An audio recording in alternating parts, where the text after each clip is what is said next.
This is a course about alternatives, especially institutional alternatives, but also alternative ideological assumptions, alternative forms of consciousness, in a world and at a time in which there is confusion, and more than confusion, desperation about the existence and content of such alternatives. On the whole, in the world today, progressives, liberals and leftists alike, have no program. Their program is the program of their conservative adversaries with a humanizing discount. And what, on the whole, they propose to do is to put a human face, a less savage face, on what they understand to be the project of their adversaries. This is a losing position in politics and in the conflicts of history. Whatever force most credibly embodies the cause of energy, of vitality, of construction, of creation, of innovation, controls the agenda of the future. In this course, I plan to proceed in 3 steps. First, I will address the default position of the contemporary progressives around the world, what can be loosely characterized as institutionally conservative social democracy.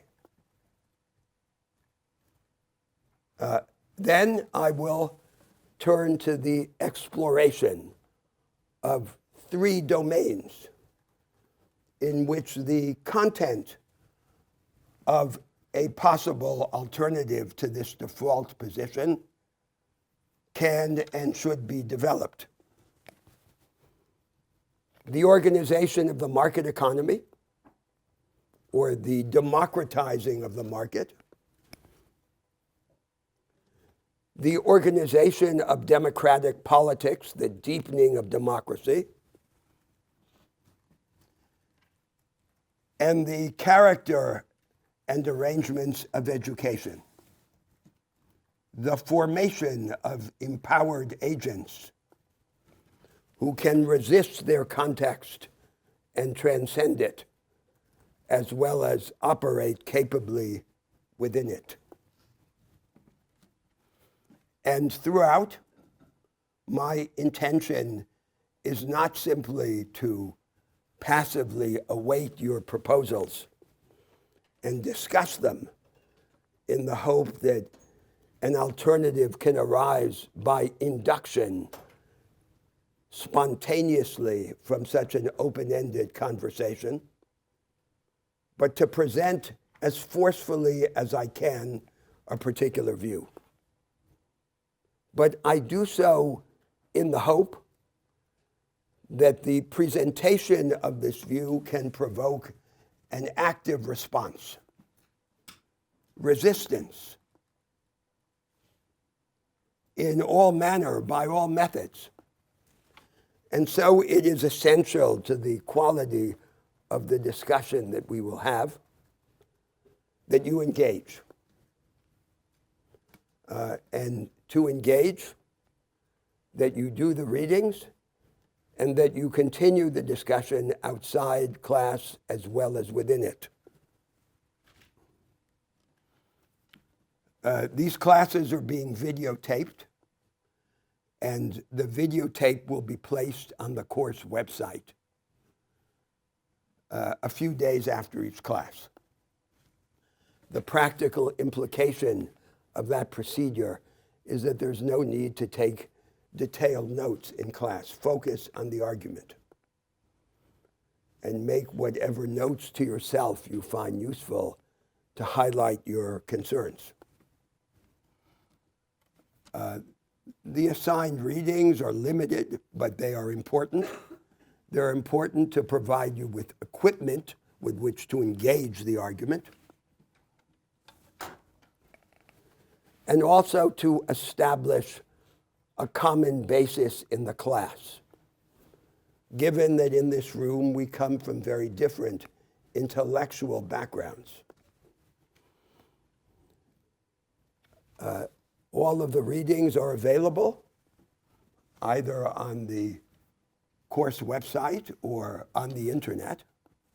So far as I know, there's no need to buy any text. All the undergraduates in the course will be expected to participate in a weekly discussion session. Here is the teaching assistant. Would you stand up, Adam? Adam Hawksby. And he will be in communication with you to discuss these meetings. For the graduate students, including law students and students from other parts of the university, I urge that we find some other vehicle or some other venue for discussion, given that the time that we have here in these 12 meetings is very limited, given the ambitious agenda before us. In today's class, I want to set up the discussion, and to do so in 3 moves. First, to discuss the characteristic contemporary difficulty in programmatic argument about alternatives, why it is and how it is that we find it so hard to do. In the second move, I want to address the dictatorship of no alternatives in the world, the content of this dictatorship, and what it excludes. And then finally, in the third step of today's introductory class, to deal with the nature of the progressive cause or of the left, and with the distinction between right and left, as we should come to understand it today. That's my plan. And at many steps along the way, I will stop and invite your comments, even though I know that it is hard at this initial moment to engage an argument that has not yet been developed. So first, the experience of programmatic argument. Here's the problem. If I present to you proposals that are very distant from what exists, you will say, that's very interesting, but it's not feasible. It's utopian. It's utopian because it's so distant. If, on the other hand, I make proposals that are close to what exists, you're likely to respond, that may be feasible, but it's trivial. And so it happens in the world today, all over the world, in many different contexts, that whatever proposals are made are likely to seem either utopian or trivial. And this apparent dilemma threatens to paralyze the programmatic imagination and to inhibit us in the effort to explore alternatives. The first thing to say about this dilemma is that it results from a misunderstanding of the nature of programmatic argument. A programmatic argument is not or should not be about blueprints. It is about successions, sequences of steps. It's not like architecture, it's like music. And in principle, any alternative that is worth exploring can be discussed at points that are relatively close to what exists, or at points that are much further away from what exists, or at any position in between. And it doesn't matter, or it shouldn't matter that much, whether we present it in its radical and extreme form, or in its moderate and proximate form. The two most important attributes of a programmatic argument are, first, that it mark a direction. A programmatic argument is, in the first instance, about a direction. And second, that it distinguish in the particular historical circumstance in which we find ourselves, in a particular context, the initial steps by which to begin to move in that direction. These initial steps are like a down payment on the promise of the alternative. They say, here is a prefigurement which you can relate to your present experience of what could come later.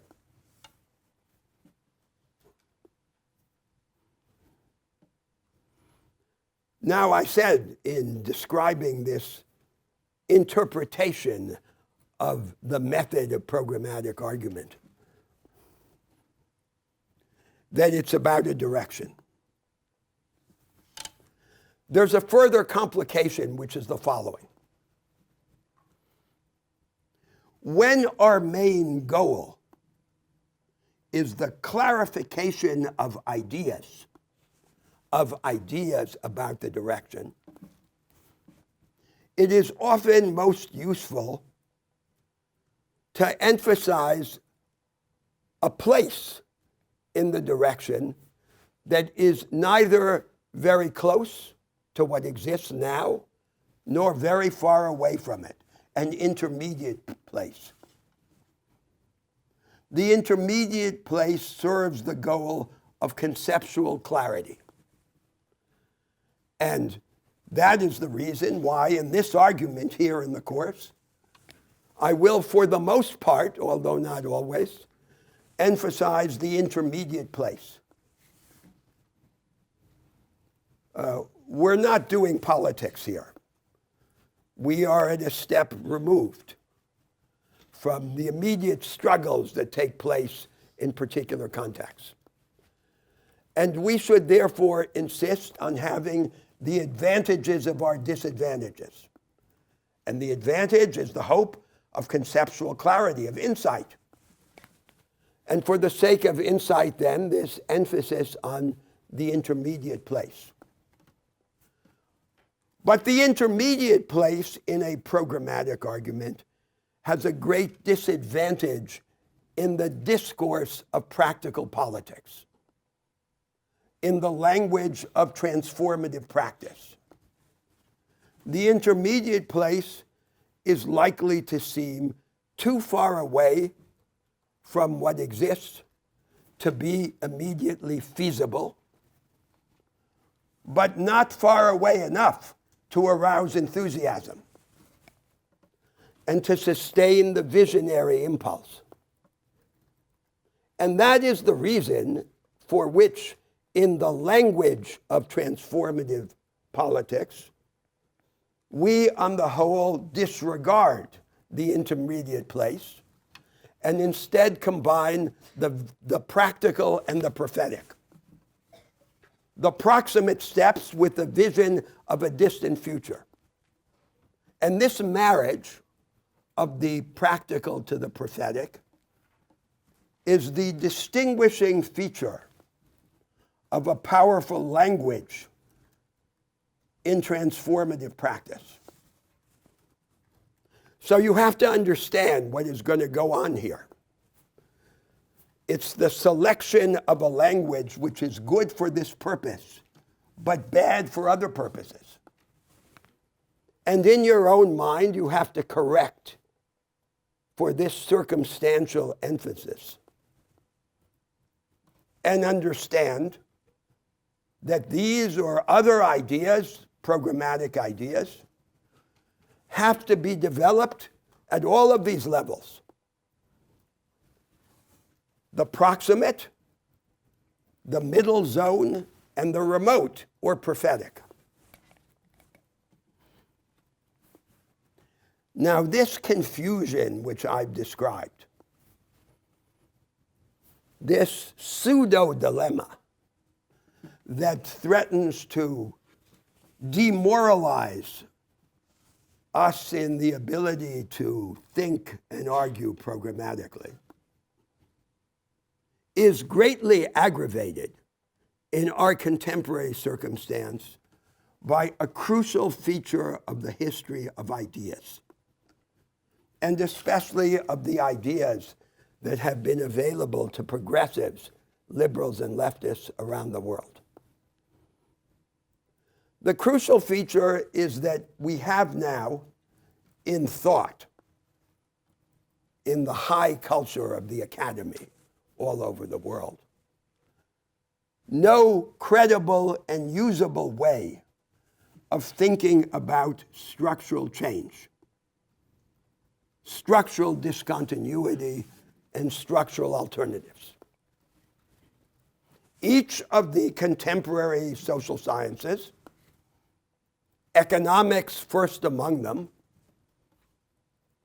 evades in its own way the imperative of structural insight. Each adopts a method which tends to rationalize or normalize the inherited structure, the inherited institutional structure of society. Each does it in a different way. It's like the beginning of Anna Karenina, which Tolstoy says, every happy family is alike, but each unhappy family is unhappy in its own way. So each of these sciences and disciplines has its distinctive form of unhappiness, the unhappiness being the suppression of structural insight. On the other hand, classical social theory, classical European social theory, and in particular, the social theory that historically exercised by far the greatest influence on the left, the social and historical theory of Karl Marx, does have an idea of structure. It affirms that there are distinct structures, that there's even a menu, a closed list of alternative structures, Marx's modes of production, and that they follow one another in history by a foreordained succession, governed by irresistible laws of historical change. I want to argue later that all of these assumptions about how to think about structure are false. But independently of whether they are false or not, they have become literally incredible. William James said that people believe everything they can. But these assumptions about structure are assumptions in which, for the most part, the leftists, or more generally, the progressives, can no longer believe, even if they want to. So they continue to use the vocabulary of the classical structural theory without being able actively to believe in its heroic assumptions and claims. The outcome of this situation, that the contemporary social sciences have no view of structure, and that the classical social theory did have a view, but it is a view which is tainted by a series of false and misleading assumptions, results in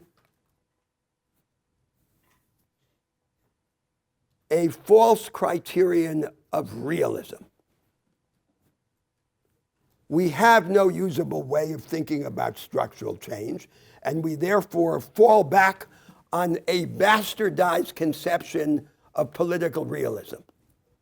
And the conception is that a proposal is realistic to the extent that it's close to what already exists. Now, obviously, this is a preposterous conception of political realism because it's not based on any explanatory idea.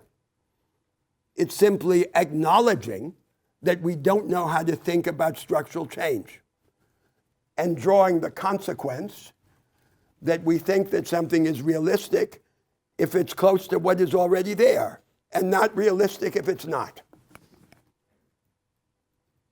So that's the situation. That's the situation that exists in the world. It's not a problem in a particular theory, in the ideas of one person or another. It's a universal problem in the world. It's a problem for all of us in the contemporary situation. And it helps explain the severity of the confusion about programmatic argument. Now, before I stop to invite your comments, questions, let me point out just one feature among many of these classical theories, especially Marxism, that are our traditional way of thinking about structural change.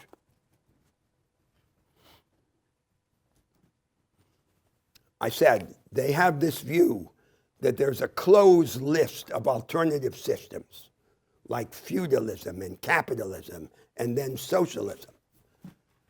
That each of these systems is an indivisible package.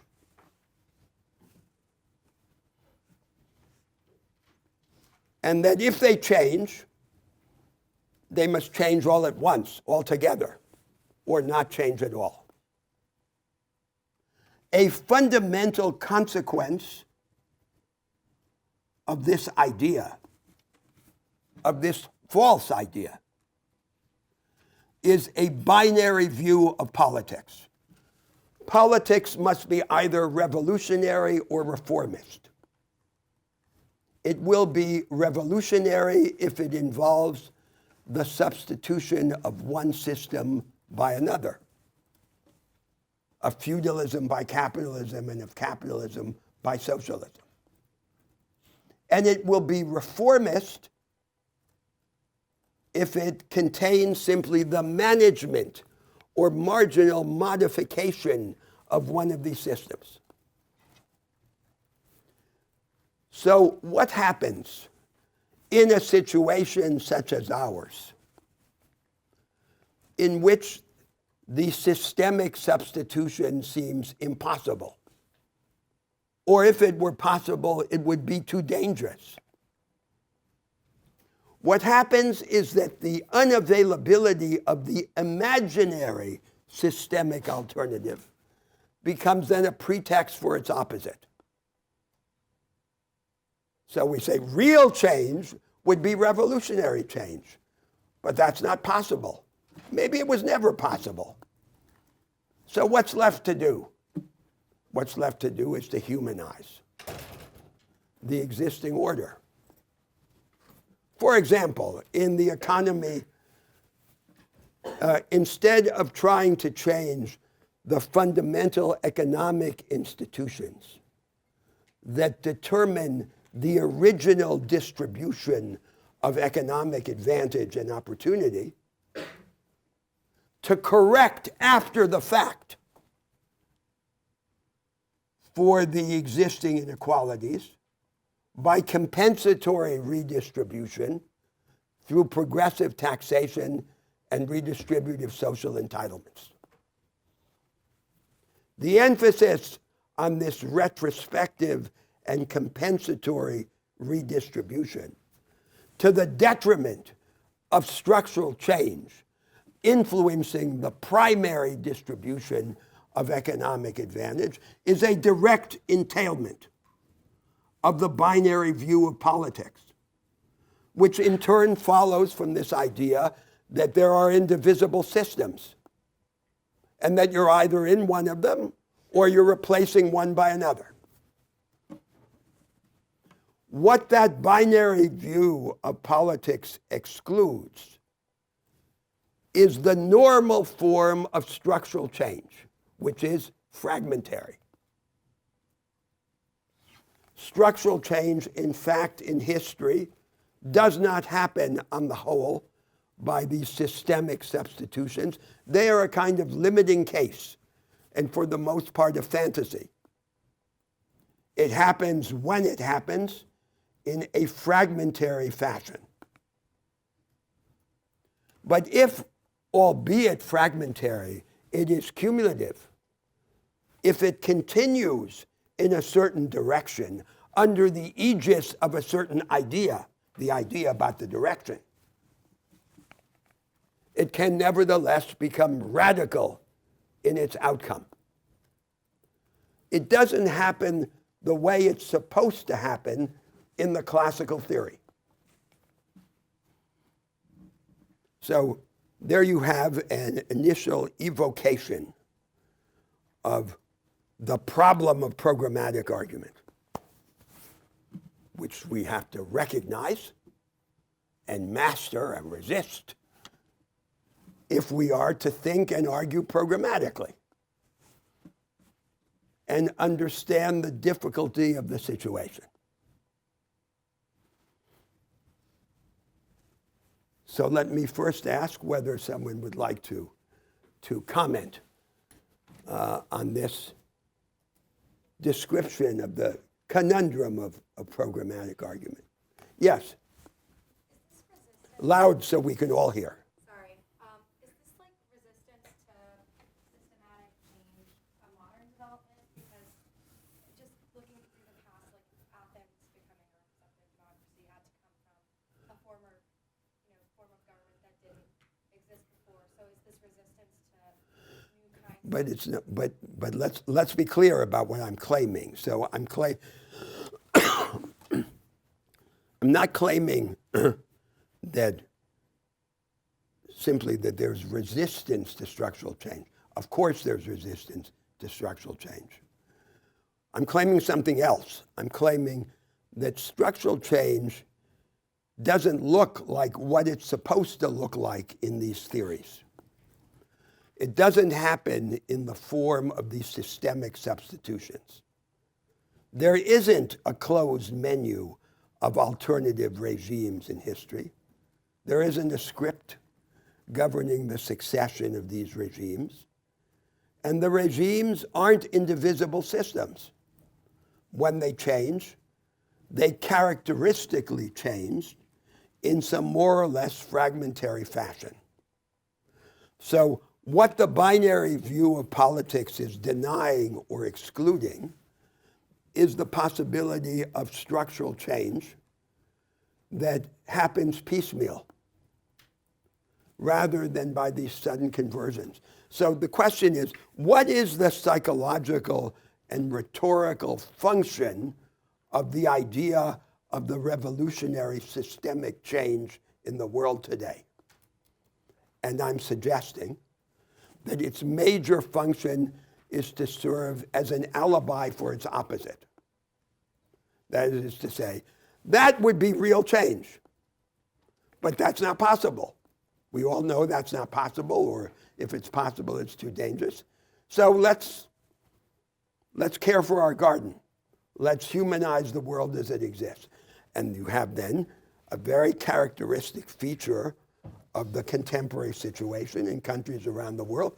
Many of them are governed today by disenchanted ex-Marxists or ex-leftists who have concluded that social democratic humanization of the established order is the best that can be hoped for. And of course, this is a very convenient conclusion, going to your question of resistance, because it allows us to limit our risks and to advance our careers in the world such as it exists. Yes? When, I guess in the U.S., but also more generally, has there been a time where this sort of like visionary programmatic thought actually effectively initiated this sort of like fragmentary social change, or has that occurred in the U.S.? Visionary, so you This sort of effective programmatic. You mean the piecemeal programmatic? Well, it happens all the time. So you asked about the United States. So just to exemplify what structural change really looks like in history. So take the United States in the first half of the 19th century. On one side, there was African slavery, this huge incubus on the American national experiment. But on the other side, there were conflicts over the institutional organization of the two areas that were most important to the American economy at that time, agriculture and finance. So in agriculture, the liberals and the leftists were in agreement that so-called capitalism, this system that's supposed to exist, necessarily involves a process of agrarian concentration, such as had taken place in England. The smallholders and farmers would be driven out of the land. There would be large agglomerations of land. And that was intrinsic to so-called capitalist development. The Americans rejected that.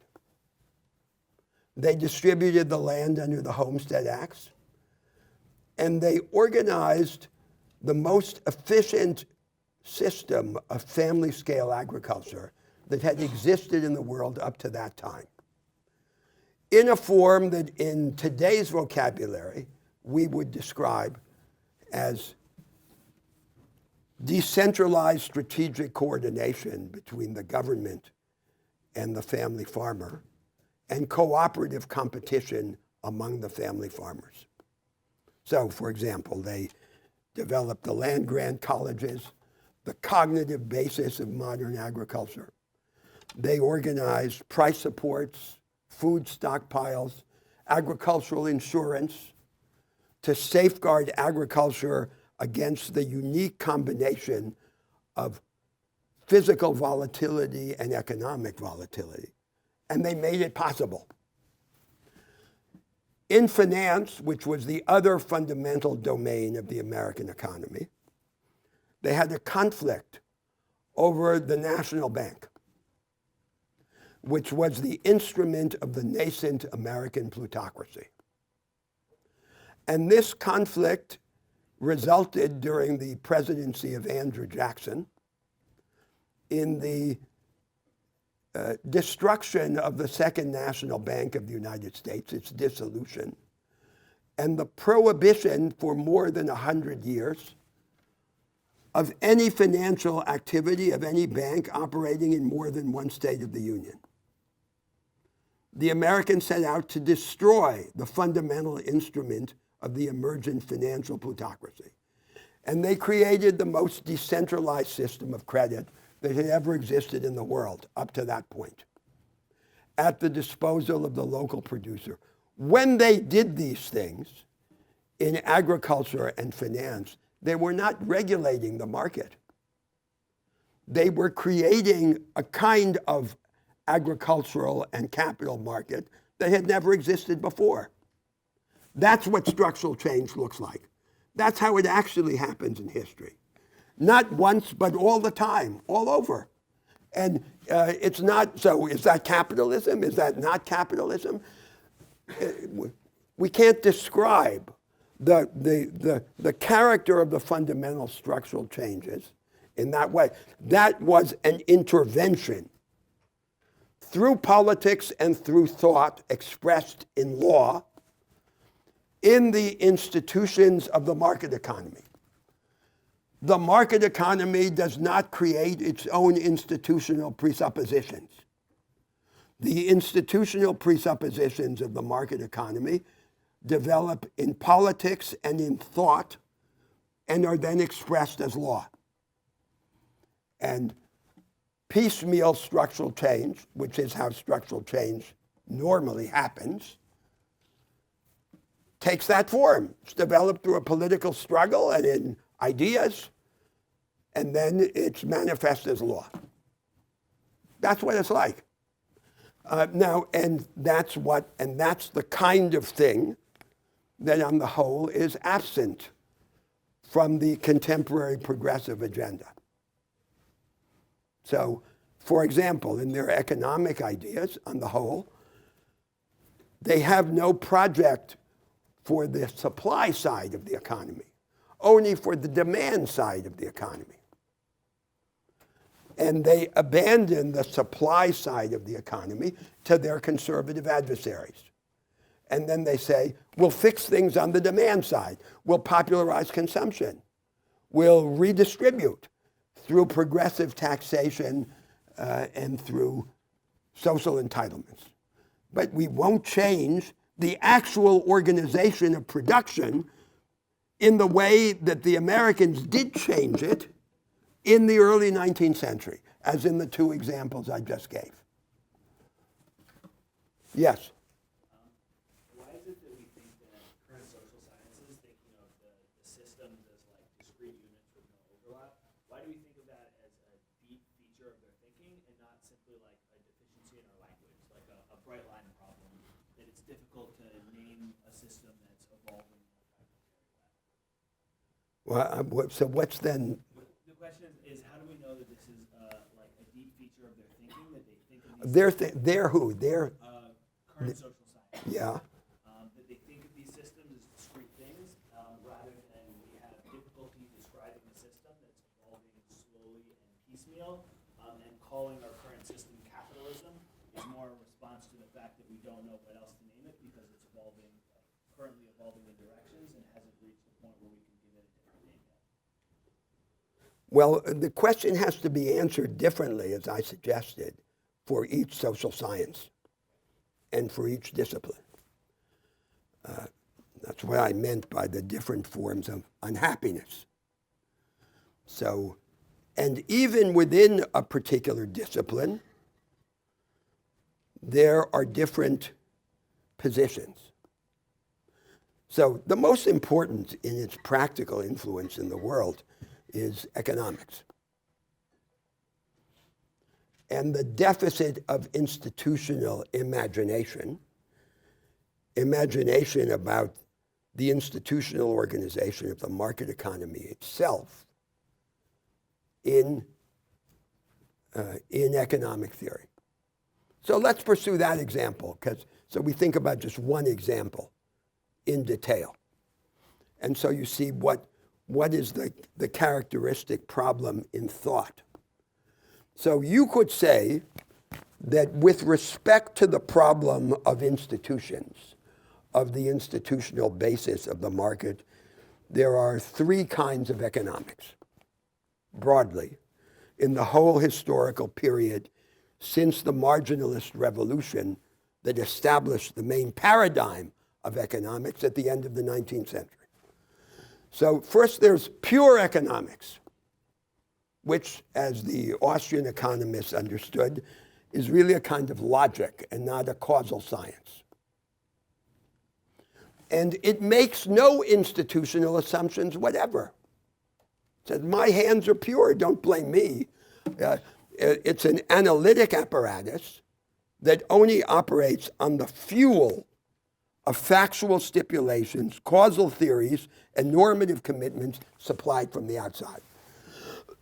And there was a debate in the mid-20th century about whether the apparatus of pure economics could be applied even to socialist or planned economies. And the conclusion of the debate is that, yes, it could. It was institutionally empty. Then there's a second kind of economics that you could call fundamentalist economics from the standpoint of the idea of institutions. So, and it was represented by the ideas of an economist and ideologist like Friedrich Hayek. And it says, the market economy has a predetermined institutional and legal content. You put Robinson Crusoe on his island, trading with people, and give him enough time, and in the course of time, he will regenerate the whole apparatus of private law, such as it was established in 19th century Germany. Now, actually, the development of legal thought from the middle of the 19th century to today showed the opposite, that that's not true, that it's impossible to infer from abstractions about contract or property any particular way of organizing in detail the market economy. Now there's a third kind of economics, which you could call equivocating economics. It's practiced in so-called macroeconomics, which seeks to establish law-like correlations among large-scale economic aggregates, such as the levels of saving, investment, and employment. For example, the so-called Phillips curve, that there's a fixed relation between inflation and unemployment. Then someone objects, challenges, and says, but this idea of the supposedly law-like regularity depends on a host of detailed institutional and legal assumptions, not just some abstraction about capitalism. For example, whether there's unemployment insurance, what the nature of this unemployment insurance, how labor is organized, what are the powers of labor vis-a-vis capital, and so forth. Change any of those assumptions of the institutional background, and the supposed law-like regularity will shift. Then the economist, the equivocating economist, concedes in principle, yes, it will shift, but it doesn't shift if we're living in a circumstance of stagnation in transformative politics. So we can disregard this theoretical concession and continue to argue as we argued before. Now, what's the result of this combination of pure economics, which is agnostic about institutions, fundamentalist economics, which is dogmatic about institutions, and equivocating economics, which plays fast and loose? The consequence is no structural idea, no way of thinking about economic institutions that's usable. That particular situation only happens in one discipline, economics. So in each discipline, it's going to happen differently. But the overall outcome is to deny the transformative will and the transformative imagination the intellectual tools that it requires. So this fact is what justifies an inquiry such as this one in an academic setting, because we're saying here, we need ideas. Ideas all by themselves don't change the world, but without ideas, it's impossible to change the world. And we don't have the ideas that we need. We don't even have a way of thinking about structural alternatives. And what are we going to do? Are we going to wait for the next Karl Marx? We have to, as they say, we have to repair the raft on the high sea. We can't bring it to shore. That's the situation. And that situation immensely adds to the intellectual complication and interest and I think charm of an effort like this one. Yes? To go back a little bit to what you talked about when it came to structural change, the normal kind of pathway to structural change occurring on the lines of fragmentation, and then cumulatively results in potentially a radical. Yes. I'm curious about what your thoughts are on kind of what, or in what ways humanity must be organized such to generate that change, right? So if I'm thinking about your example that you presented, I'm like curious about whether or not, if I'm a human who's interested in structural change, then I'm going to want to replicate it somehow. Yeah. I'm going to look for replicable factors. One of which would be kind of what are people doing in organized fashions or not to generate said fragmentation to result. Yeah. But there's no simple answer to your question, because your question is a large part of the question of the course.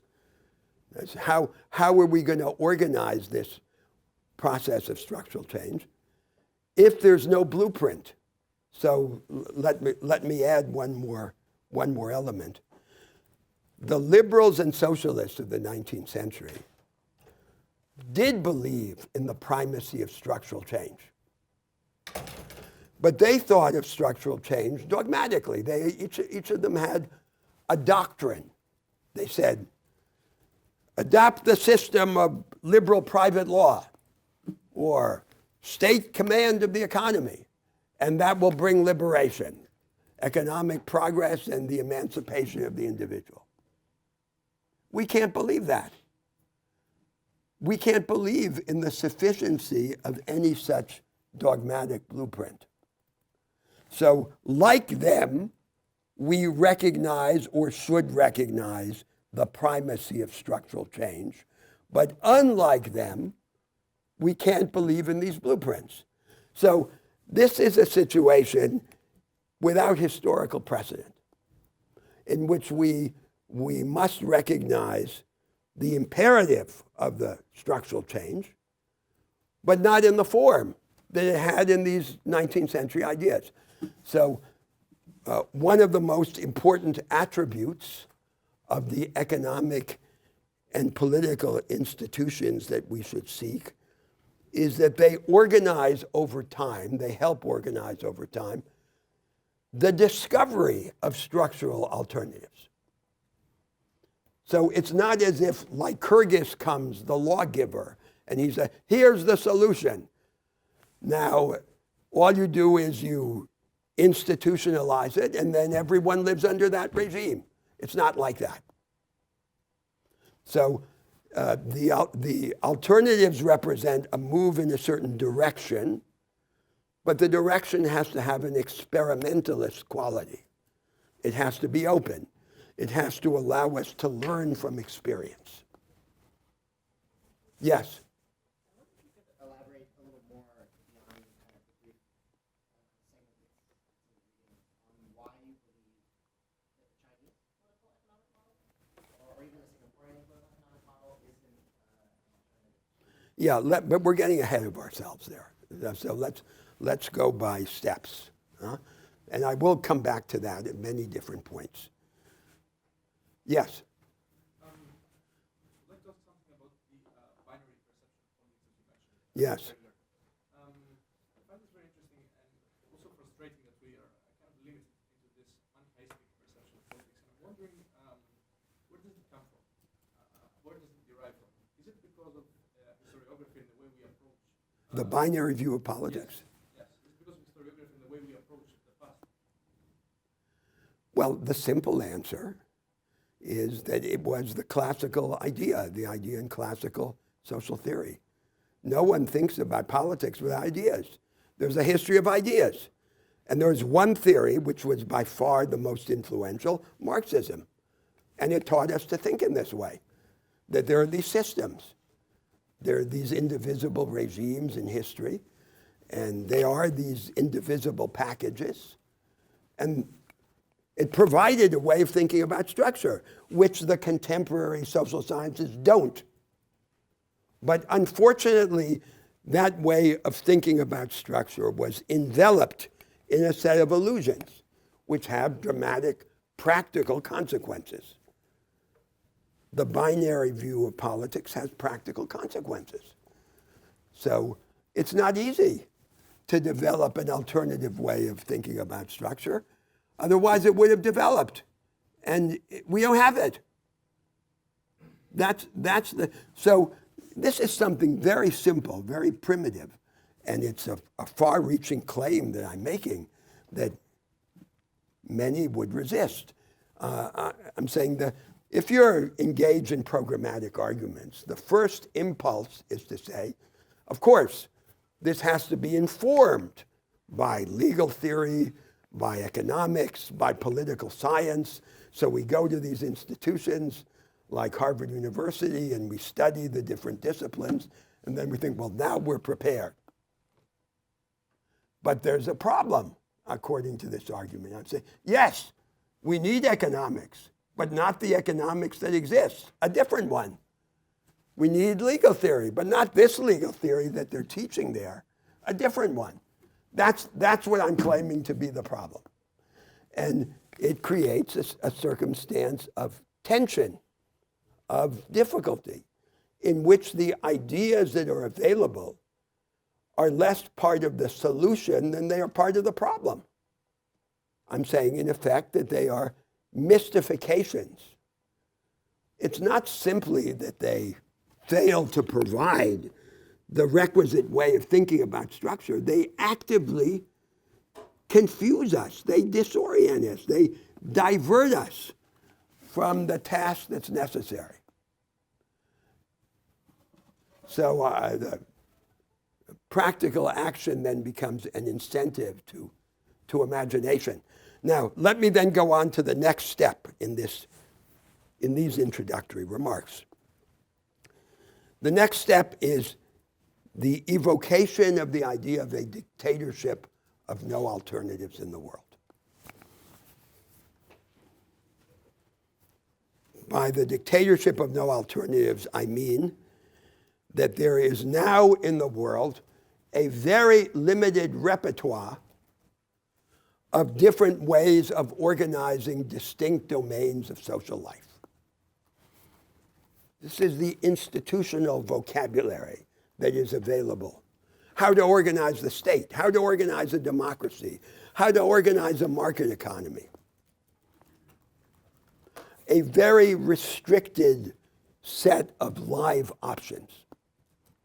And it turns out to be extraordinarily difficult to enlarge this repertory. Now, this repertory is the fate of the contemporary societies. So to resist this fate, as transformative thought and practice must, it is necessary to enlarge the repertory. That's what I mean by the dictatorship of no alternatives. Now, part of the background to the dictatorship of no alternatives, in response to the question about resistance, is this. Whenever there's an innovation in the world, for example, the organizational and technological innovations that resulted in what we now call the knowledge economy or the new economy, the most advanced practice of production in the advanced economies. The tendency is to adopt that innovation in a form that minimizes disturbance to the ruling interests and the reigning assumptions. And we could call that minimalist adoption the path of least resistance. So the path of least resistance is always the most probable outcome at any moment in history in dealing with innovations. But the path of least resistance is never the only possible outcome. There is always an alternative or alternatives to the path of least resistance. And the role of transformative thought and of transformative practice is to create alternatives to the path of least resistance. The path of least resistance has a huge advantage. The advantage of involving less disturbance by definition of the interests and the ideas that are in charge, in command. But the path of least resistance has a practical disadvantage which allows its enemies to play their hand. Characteristically, the path of least resistance involves a containment or a suppression or a sacrifice of some of the potential of the innovations. So, for example, the new economy, the knowledge economy, dense in technology, in ideas, and radical in its experimentalist impulse, now exists in all the major economies of the world only in insular form. It exists only as a series of fringes in each part of the production system, not just in high-tech industry, but also in intellectually dense services and precision or scientific agriculture. It exists in every part, in every sector of the economy, but in each sector it's a fringe that excludes the vast majority of businesses and of workers. And it is the result or the expression of a path of least resistance. So the potential of the knowledge economy is being shortchanged. It would have to be deepened and disseminated throughout the economy. But that might require a set of far-reaching changes in education, in culture, in economic, and eventually political institutions, in all of that. And then that would be the alternative to the path of least resistance in this respect. So that's another way of approaching the problem. The dictatorship of no alternatives, as I'm calling it, is an extreme expression, a limiting case of the victory of this path of least resistance. So what is its specific content today? The content of this path of least resistance. In the rich North Atlantic world, Europe, especially Western Europe, and North America, the hegemonic project, the dominant project of the governing elites now for many decades, has been to combine the economic flexibility of the United States with the social protection of Europe, to make social democracy more flexible or liberal, and to make free market liberalism more social,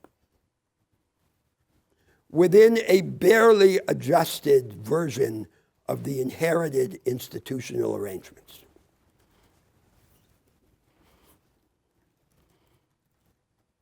So the original social democratic compromise, prefigured in the North Atlantic world before the Second World War and developed in the aftermath of the Second World War, in the 30 or 40 years after the war, could be seen as a kind of bargain. The forces that challenged the established organization of power and production gave up that challenge. And in exchange for this renunciation, the state was allowed to acquire the power to regulate the economy more intensively,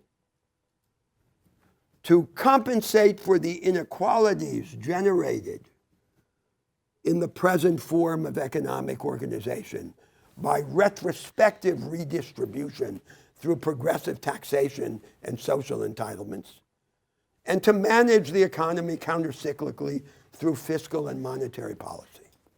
That was the bargain. And now, in a second moment, the view is that the original form of this bargain was too rigid and too unfair, that it favored insiders, for example, workers with stable jobs against outsiders, or corporate insiders, incumbents, against upstarts and innovators, disruptors. And so the dominant project has been to flexibilize this institutionally conservative social democratic project. That's in the rich North Atlantic world. Now, if we look outside to the rest of the world, the question is, what are the alternatives? You back there began to raise that question. And it seems that there's really no clear alternative that is exemplified or proposed by the rest of the world, that its distinctive tendency is some form of state capitalism, as it has come to be called, whether authoritarian or not. But nothing that would deeply enlarge the repertory that defines what I'm calling the dictatorship of no alternatives. So then the question becomes, what's the problem with the dictatorship of no alternatives? Why has it proved to be not enough? Now, that it is not enough seems to be demonstrated in recent years by the so-called populist rebellion in these societies.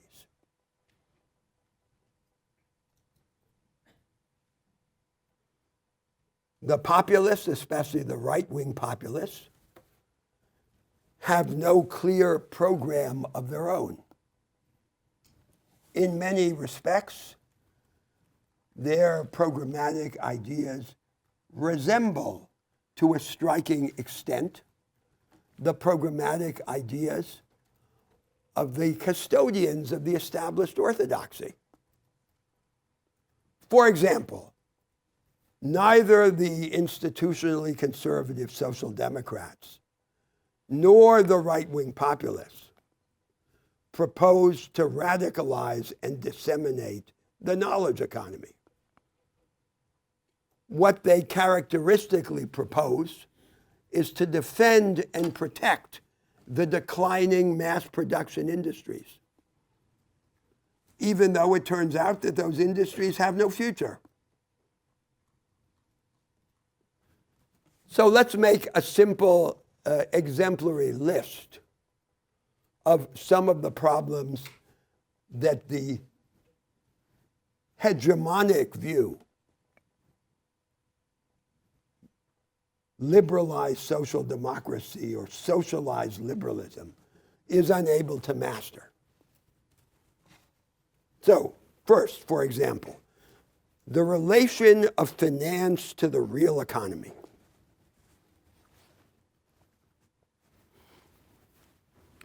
Finance is supposed to serve production, the productive agenda of society.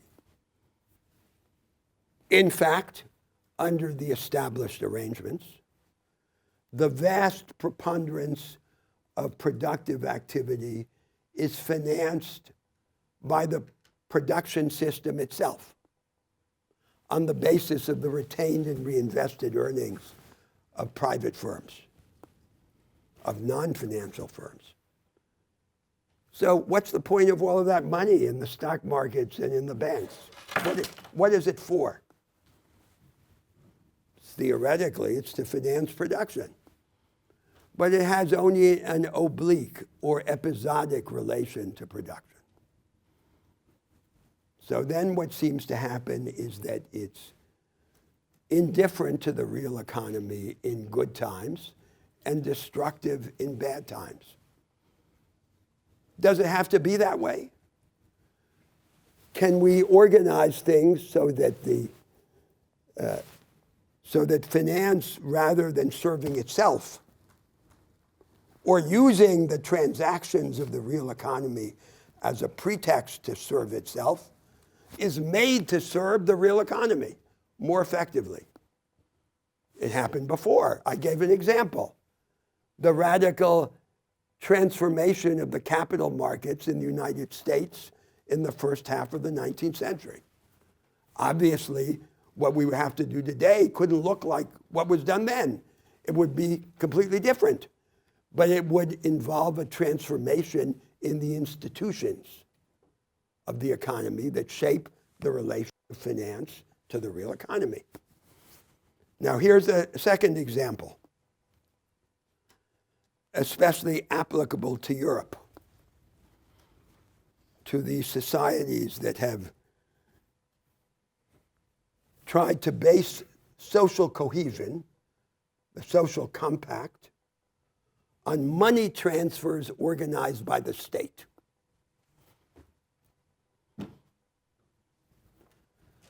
Now, it turns out that money is an inadequate social cement.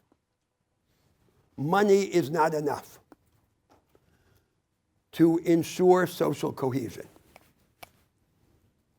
The inadequacy of money as a social cement is masked to the extent that there is a high degree of ethnic, cultural, and religious homogeneity in a society. The country thinks of itself as one big tribe. And that then is the real basis of social cohesion at a large cost. And the money transfers are just complementing that. But now suppose that this ethnic homogeneity is undermined by larger migratory flows. The inadequacy of money as a social cement will be exposed. And that, of course, is one of the factors that explains in Europe these right-wing populist rebellions. Now take a third kind of problem that has to do with the organization of politics in these societies in the rich North Atlantic world. I'm going to argue later that they can all be characterized as low-energy democracies. They are organized in a way that limits the degree of popular engagement in political life, that perpetuates impasse rather than resolving it quickly, and that fails to use relations between the center and the periphery, for example, in a federal system, or through radical devolution in a unitary state, to create counter-models of the national future. And the consequence of this low-energy democracy is to make change depend on crisis.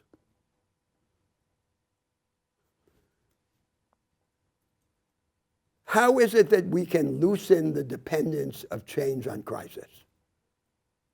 So, for example, in the United States, Franklin Roosevelt, who presided over the last great moment of institutional reconstruction in the United States,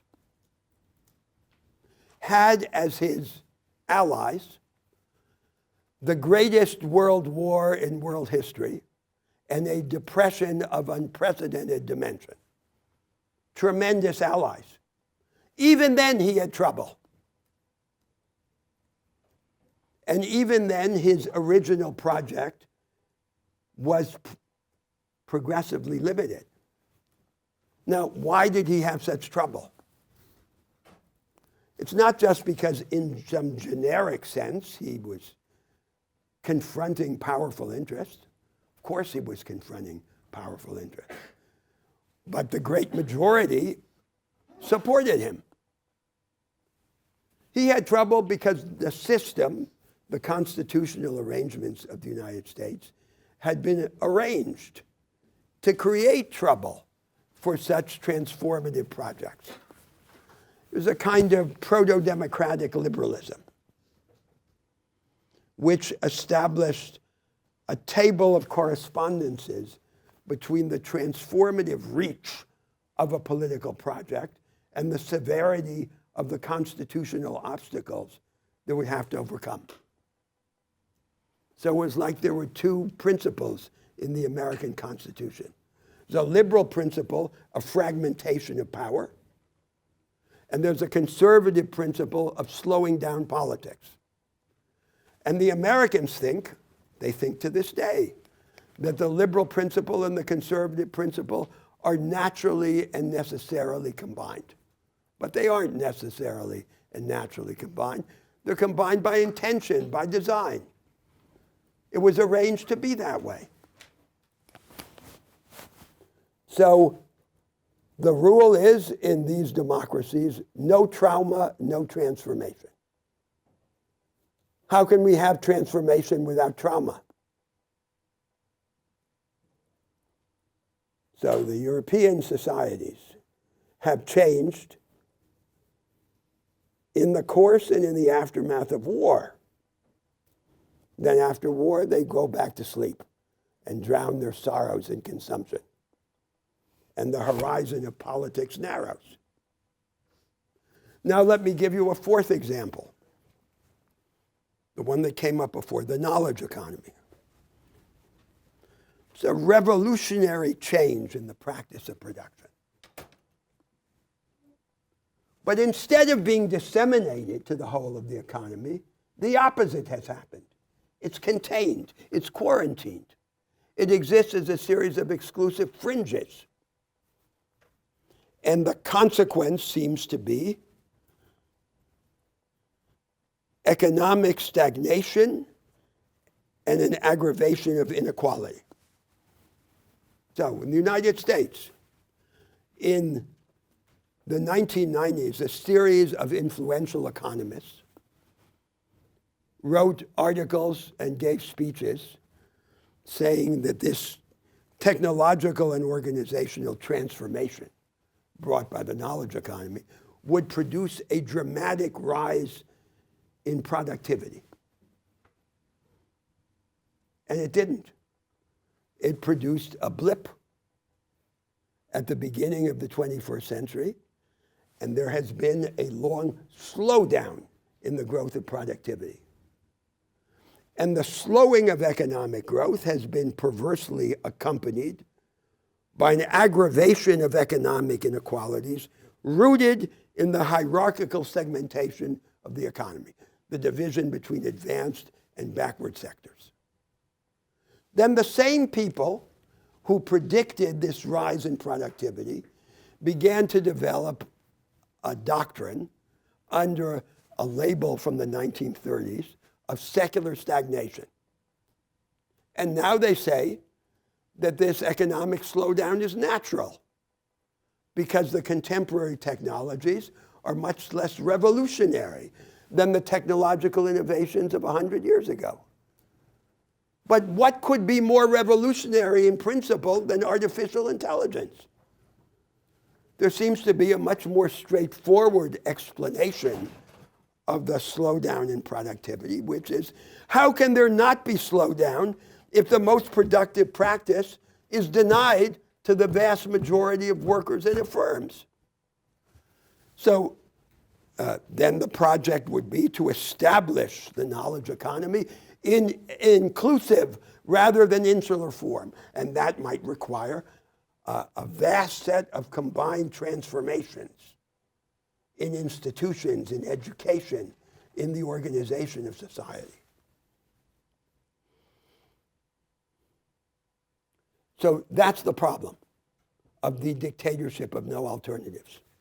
All the fundamental difficulties of the contemporary societies seem to require a disruption of this hegemonic consensus of institutionally conservative social democracy, and to require structural changes that go beyond the limits of the established institutional arrangements. It's not some big systemic substitution. It's a fragmentary change in a particular direction in each of the domains that I gave as examples. And about that, we have no ideas, or few ideas, no living transformative project.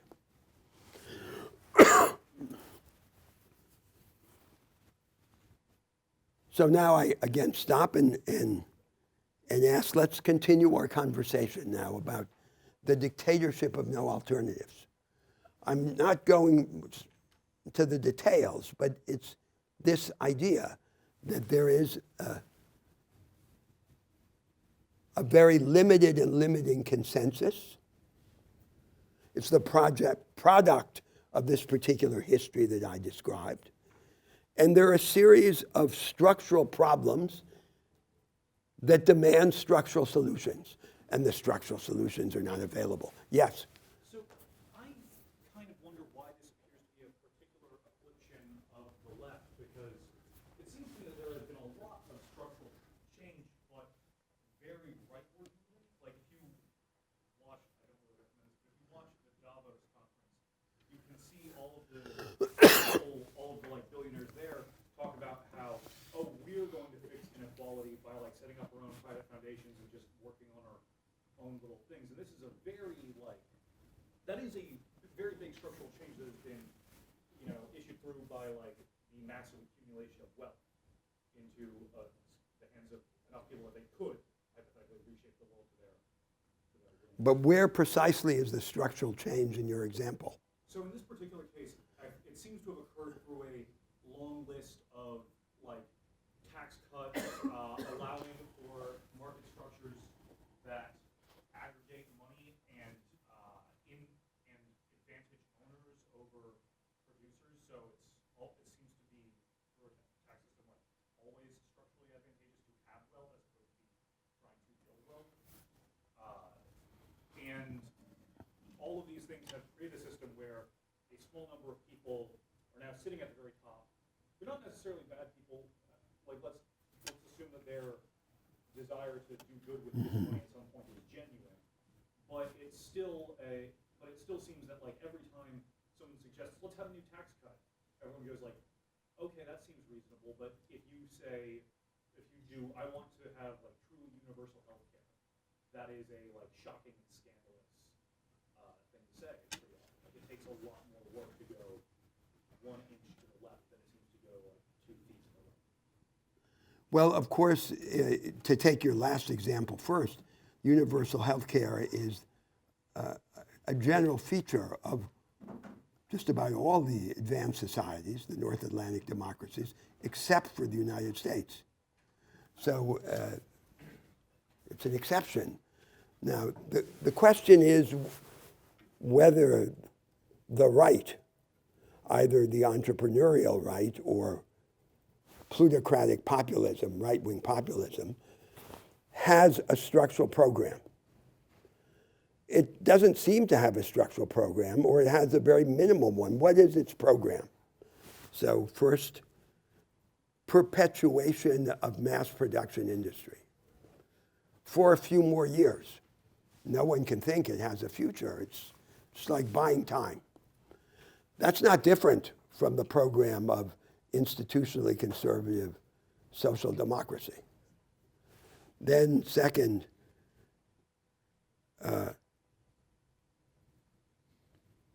limitations to migration. This is an issue about which the left is confused. On its face, it must be true that incoming migration of low-skilled workers is detrimental to the interests of low-skilled workers at home. So the left is divided about that, but has no clear position. Strengthening of executive authority, but without any firm constitutional message or doctrine, simply taking advantage of the space in the existing constitutional arrangements. it's not clear that that represents an alternative structural direction. Now, in this situation of paralysis that I'm describing, it then becomes possible for the interests of capital, for the entrepreneurial interests, to advance under the banner of efficiency. More tax cuts, less regulation, and so forth. So it's true, all of that is happening. But it's happening, it seems to be happening because the base of historical social democracy, which was mass production industry located in nation states, is crumbling. And the alternative basis, which would be an inclusive form of the knowledge economy, seems to be inaccessible. That seems to be the circumstance, is it not, in which we find ourselves. Go on. I'm just saying that, like, I'm not sure I entirely agree, or at least I see the right wing somewhat differently in that I think that the actual kind of leaders of the right wing tend to be the corporate and the entrepreneurial interests, and the, like, let's let mass production limp along for a few years tend to be things that they, and let's limit immigration tend to be things that they need to placate the people they need to get along with for electoral politics. But they seem to have a structural institutional program, which is we are the most important people, we are the most competent people, you should give us all the money and power. And then let us do with it what we will, because we'll figure out not just a efficient way, but if you think about how Elon Musk tends to present, or a lot of these people tend to present themselves as humanity's saviors, and not just highly efficient businessmen providing a service. That seems to be their institutional project. Their institutional project is to create these feudal empires, to expand them, and to diminish the monitoring activity of the state. Yeah. So of course that's always existed in these countries, certainly has always existed in the United States. And then there's this tug of war, this tension. For example, now with respect to the platform companies of the knowledge economy, between their attempt not to be controlled and then the new campaign in favor of antitrust, of the breakup of these companies. That's the limit. I'm not sure that that describes a situation of structural alternatives. That describes, to my mind, the degeneration of the social democratic compromise, in which then capital, private interests, large private interests, advance and expand their power, as it does when the previous social compact is destroyed. It's not as if they're creating or have yet proposed an alternative system. The official discourse of the cosmopolitan entrepreneurial elite remains that the market and globalization are jeopardized by the existence of all of these losers. And the populist adventurers who are claiming to speak in their name. And the question is, what's then going to be done? And it seems that what's proposed for the most part is simply the continuation of regulation and compensatory redistribution as the only alternative to the buildup of this space of private autonomy. That seems to be an inconclusive situation. So it is true that what you are describing is an important feature of what is actually happening in this circumstance of liberalized social democracy, in which I say the project is to liberalize social democracy or to make liberalism social. What actually happens To a large extent, what actually happens is what you just described. And then we can decide whether that counts as a structural alternative or not. Yes? I'm interested in this, in your suggestion that there has to be a link between crisis. Crisis is a prerequisite for change. And you suggest that we break this link. And I wonder... That we diminish it. Because I wonder why you discount the alternative, which is perhaps that we take advantage of the crises that undeniably exist, environmental crises, democratic crises, economic crises, and make them more real to people such that they are drivers for potential change. Well, it seems that they're not big enough. That's the claim that's being made there, that I'm making there, is that these low energy democracies, which are the only democracies that exist in the world, are so low energy that they require very big crises to make change possible. So take the financial and economic crisis of 2007 to 2009. That was a crisis of considerable dimension. Not the dimension of the crisis of the 1930s, but nevertheless a very big economic disaster. And what happened? It did not produce, it did not generate these alternatives. And to the extent that any political force was able to use it, it seemed to have been the right-wing populism much more than a renovated form of the left or of the progressive project. It's astonishing. So it's we need crisis, but you better beat them over the head with a hammer, otherwise it's not going to happen, given this form of political organization and these ideas.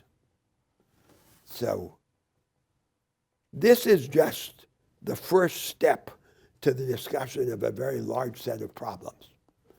So I could say, I will say in an argument, let's have political institutions that make change less dependent on crisis. But the trouble is that then the introduction of those political institutions that weaken the dependence of change on crisis is itself likely to depend on crisis. So there's a circularity. And what we hope is that in some way, ideas can make a difference, and that imagination can do the work of crisis without crisis. That's what imagination is for in politics. I guess all I'm asking is, I mean, what you've replied with is a description of the status quo. People are not moved by the financial crisis. People are not moved by the predictions of climate change, etc. I'm asking, as a programmatic response, is to make people care. Of course. But what you're saying seems to me to be not contradicting what I'm claiming in this argument, because the transformative fecundity of a crisis, its ability to, as you, in your vocabulary, move people and recognize the crisis as an opportunity for change, depends on their insight into alternatives. If they think there are no alternatives, they're likely not to understand the transformative potential of crisis. So it's not as if these were two separate issues. The role of crisis in opening things up and the imagination of alternatives. The likelihood that crisis can open things up depends to some extent on the presentiment of alternatives. Otherwise, there's a different response. There's a response of dispossession, of disenchantment, of resentment, which is the ideological and emotional background of the right-wing populism. So let me then go on to the last step of these introductory remarks, which is to say a few things about the left. and the division between right and left.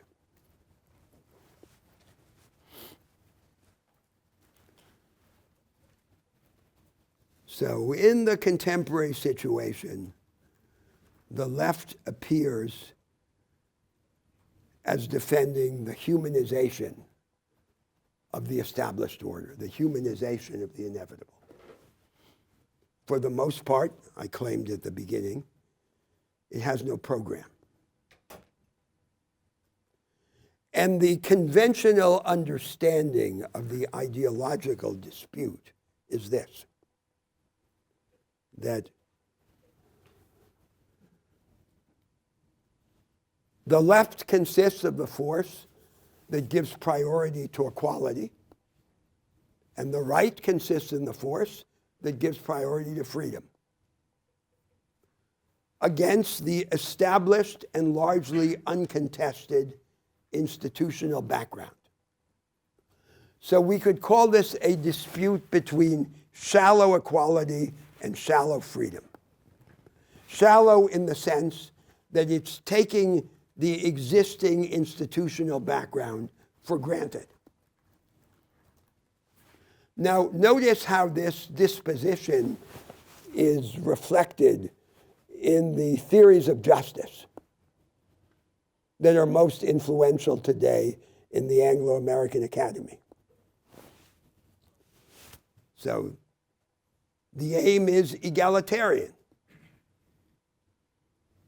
And if you looked only at the aim, you would say these are radical egalitarians. They say, for example, that inequality can be justified only to the extent that it serves the interests of the least well-off. But the profession of egalitarianism is combined with an institutional agnosticism or skepticism. So the pragmatic residue of this combination of the egalitarian commitment with the institutional skepticism or conservatism is that the principles of justice turn out to be just a philosophical gloss on the homely practices of compensatory redistribution within institutionally conservative social democracy. It has no structural content. And to the extent that it advocates greater equality, it's the equality that can be achieved by retrospective and compensatory redistribution through tax and transfer, which it turns out has only a marginal effect on the fundamental distribution of economic advantage. Now, what would be the alternative? Would we say the left shouldn't be understood as the promoter of shallow equality? It should be understood as the promoter of radical equality. What would radical equality be? Say, we'll relax the assumption of holding the institutional background constant, and we'll say there'll be a mechanism of forced redistribution of different outcomes so that everyone will be made more or less alike. We like the image of ancient Sparta or ancient Rome, a myth. Forced equality of circumstance. And it turns out that that seems to be not what humanity wants, and not what the historical left wanted. So its real aim, historically, could be better described as deep freedom rather than deep equality. What did it want? It wanted a larger life for the ordinary man and woman, with greater scope, more intensity, higher capabilities. And the struggle against inequality was simply an incident, an extension, an expression of this idea of freedom. So those remarks then lead to a view of the contrast between the philosophical or ideological perspective of the contemporary left and the classical perspective, the perspective of the 19th century socialists and liberals. There's a distinction at two levels, in two dimensions. First, with respect to the goal. I'm claiming that the goal of the progressives, the fundamental goal, was emancipation, a larger life, and the overcoming of extreme or entrenched inequality only as an incident to this goal. And the method was structural change, but structural change in a dogmatic form, the system of liberal rights, or the command of the economy by the state. Now, we can no longer believe in the adequacy of these dogmatic blueprints. And so somehow we have to find a way of imagining and producing structural alternatives without succumbing to structural dogmatism. That's what I described before as the unprecedented historical situation. And what about the goal? The central idea in politics is always an idea of greatness. And the question is, greatness for whom and how? And will we become great together or will we become great apart?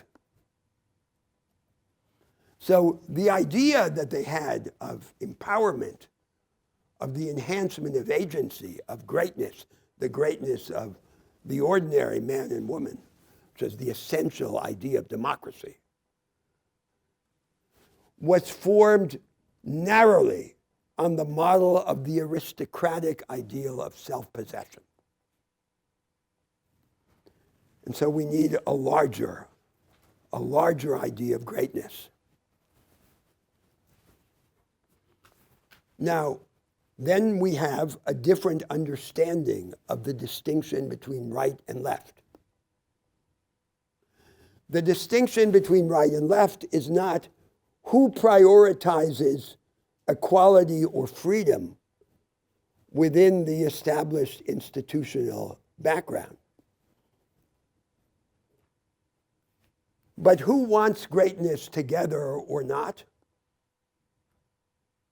and with or without change in the institutional structure of society. That's the distinction. But the trouble with that distinction is that by that criterion, almost all the forces that are active in contemporary politics, including traditional social democracy, belong to the right rather than to the left.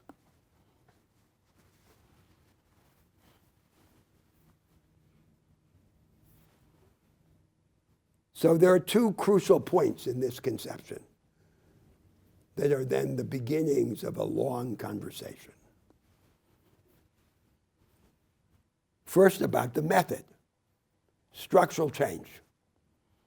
If we can't think of structural change as the substitution of one system for another, how can we think of it?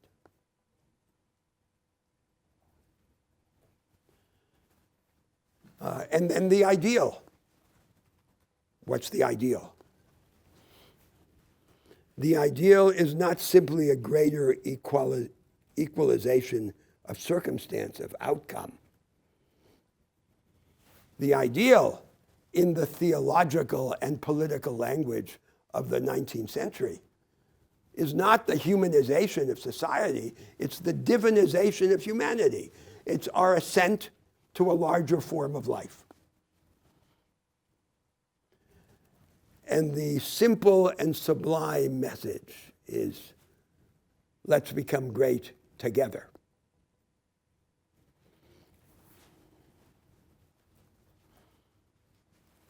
Now, that's all I wanted to say by way of introduction to our inquiry.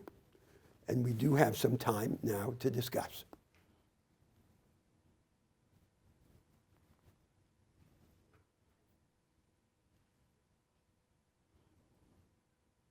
Yes. When you're talking about the path of least resistance in the knowledge economy, one thought that I was having was that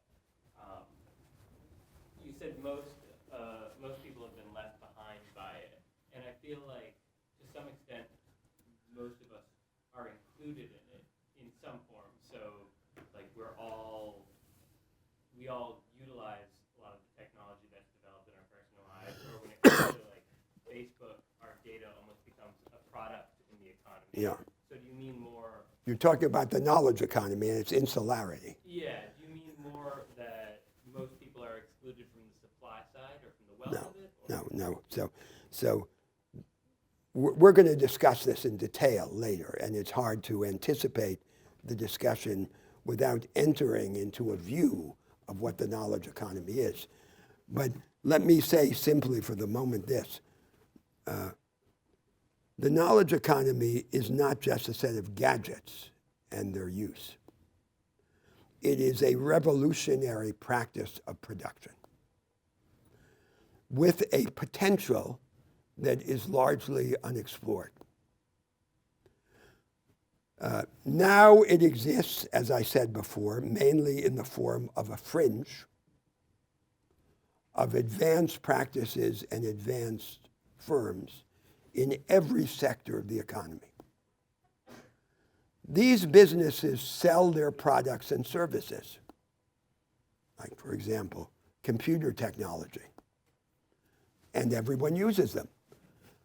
By using them, they don't become part of the knowledge economy. The knowledge economy is a set of practices, of revolutionary practices. It has this potential. For example, the potential radically to change the relation between the worker and the machine. So, in the knowledge economy, as I'm thinking of it, production comes to resemble imagination or the creation of knowledge. The best firms come to resemble the best schools. And work teams are organized as teams of discoverers. So first take a simple example of the potential of technology. Take a characteristic technology of the knowledge economy, so-called 3D printing, additive manufacturing. It allows you radically to shorten the distance between conceiving a product or a service and producing it, so that you go back and forth between the hypothesis and its materialization, the way a scientist would. And then you have the promise to change the relation of the worker to the machine.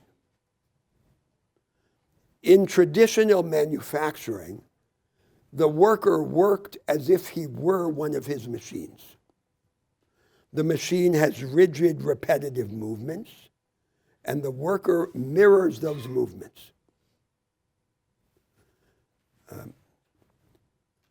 Now we come to think that the relation between worker and machine can have and should have a completely different character. Whatever we know how to repeat, we express in an algorithm or a formula, and then we embody the algorithm or the formula in the mechanical device.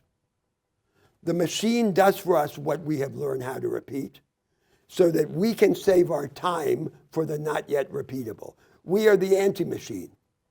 And the combination of the machine and the anti-machine is much more powerful than the machine or the worker separately. But that's just one element among many of the revolutionary potential of the knowledge economy. Now, in this, its insular form, its form as a fringe that excludes, it has three sets of consequences. First, economic stagnation. Say, there's a slowdown of productivity. How could there not be if the most productive practice is denied to the majority of workers and firms? Second, inequality, because we're deepening the abyss, the chasm, between the advanced and backward parts of the economy. And this structural segmentation, this hierarchical segmentation of the economy, produces vast inequalities that we cannot resolve or overcome through compensatory and retrospective redistribution. And the third consequence is belittlement. So the ordinary experience of ordinary people is an experience of confinement, of humiliation. The ordinary person, for example, is required to do work that could be done by a machine. But no human being should do work that can be done by a machine, because we become more human by becoming more godlike. That's the message, the classical message, the message of greatness, of agency, of empowerment, which I'm claiming is the real message of the left, of the progressives, together. And to make something of that message requires us then to engage all of these structural details of the way things are and of how they could be in the realm of the adjacent possible. Yes? Would you extend your critique of Marxist leftist thought to anarchist thought? Two? Anarchist thought? I'm sorry, I didn't understand. Anarchist thought? Oh, anarchy. Are you asking a question about anarchy? Yeah. And so what's the question then? Do you, your critiques of how Marxist leftist Uh-huh. is like, do you consider an anarchist alternative as rolled out? Anarchists interpreted as no state? Yeah. Yeah. So the problem is, this question actually is related to the question about market fundamentalism, even though an anarchist would not appreciate that comparison. So if we have the project of forming a society that is economically and politically decentralized to the greatest possible extent, there's no script. There's no authority standing over it. It generates its own order. The problem is that there's no intrinsic solution to the problem of organizing decentralized activity. There's no one way to do it. So there has to be some process by which we organize this experimentalism. And if it is generated just spontaneously from below, what is likely to happen is that we'll assume a particular form, and in that particular form, some interests and ideas will be entrenched against others, and there will be no lever with which to destabilize it. So that's why we think that we need to have a process and even a state or some authority that allows us to avoid and challenge this process of entrenchment and petrification. Yes? As someone with at least some anarchist sympathies, Yeah.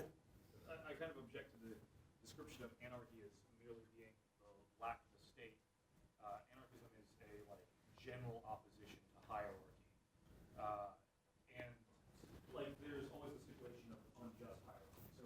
Of course. Hierarchy only insofar as it helps us organize decentralized activity. Yes. That is, generally a positive thing, because a lot of science and history has shown that in the absence of any hierarchy, someone just asserts themselves as dominant and then becomes so. Yes. Common consent. But I think the concern is that at the moment, or at least if you're, I'm not quite certain what you are considering structural versus a non-structural, something that does or doesn't have structural components. Because it seems to me that corporate feudalism is structurally different from liberal democracy, and is not just the absence of liberal democracy. So if I may, I interpret the most radical aspect of your suggestion as the suggestion that we don't need a structure at all. In other words, that pure anarchy is not just no state. Pure anarchy is no structure. Because then we'll say, well, we'll just generate a structure as we go along. There'll be no framework. And that's a very interesting idea. I don't believe in it myself, and we'll have arguments about it, because experimentalism, or the disentrenchment of interest, has to be organized, and it doesn't begin in a vacuum. It begins in a historical situation, and every attempt to establish this pure state of pure experimentalism without a framework ends up being the entrenchment of a very particular framework, which we will have then denied ourselves the instruments to challenge. We'll continue next week.